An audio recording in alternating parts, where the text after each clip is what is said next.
Hi friends, आई hope कि आप सब खैरियत से होंगे। Today we are gonna learn the English names of daily used spices. तो आपने ध्यान के साथ पूरी वीडियो देखनी है और कोशिश किया करें कि साथ में पेंसिल और कॉपी रख लिया करें ताकि आप लेक्चर को नोट कर सकें और बाद में भी ये आपके काम आ सके। So without any further ado let's start today's video. तो हमारा फर्स्ट वर्ड है अजवाइन। अजवाइन। Carom seed. Carom seed. आंवला पाउडर। आंवला powder. Gooseberry powder. Gooseberry powder. लौंग। लौंग। क्लोव्स। क्लोव्स। अनार दाना। अनार दाना। Pomegranate seed. Pomegranate seed. दारचीनी। दारचीनी। सिनेमन। सिनेमन। व्यूअर्स, कोशिश करें कि आप इन अल्फाज को मेरे साथ दोहराएं ताकि आपकी प्रोनाउंसिएशन बेहतर हो सके। छोटी इलायची। छोटी इलायची। Cardamom green. Cardamom green. बड़ी इलायची। बड़ी इलायची। Cardamom brown. Cardamom brown. ज़ीरा।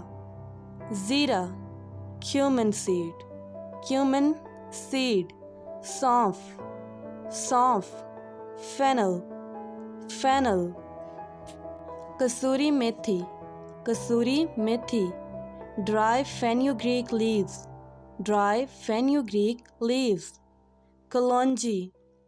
कलौंजी। Nigella seed. Nigella seed. काली मिर्च। काली मिर्च। Black pepper. Black pepper. सफ़ेद तिल। सफ़ेद तिल। सेसमी। सेसमी। खशखाश। खशखाश। Poppy seed. Poppy seed. ज़ाफ़रान। ज़ाफ़रान। सैफ़रॉन। सैफ़रॉन। साबुत धनिया। साबुत धनिया। Coriander seed. Coriander seed. सौंठ। सौंठ। Dried ginger. Dried ginger. बादियान। बादियान। Star anise. Star anise. तेज़ पत्ता। तेज़ पत्ता। Bay leaf. Bay leaf. Viewers, I hope कि आपको आज की वीडियो पसंद आई होगी। अगर वीडियो पसंद आई है तो वीडियो को लाइक करना मत भूलिएगा और चैनल को सब्सक्राइब करें और ज़्यादा से ज़्यादा इस वीडियो को शेयर करें। तो नेक्स्ट वीडियो में मुलाकात होती है, तब तक के लिए अल्लाह हाफिज़।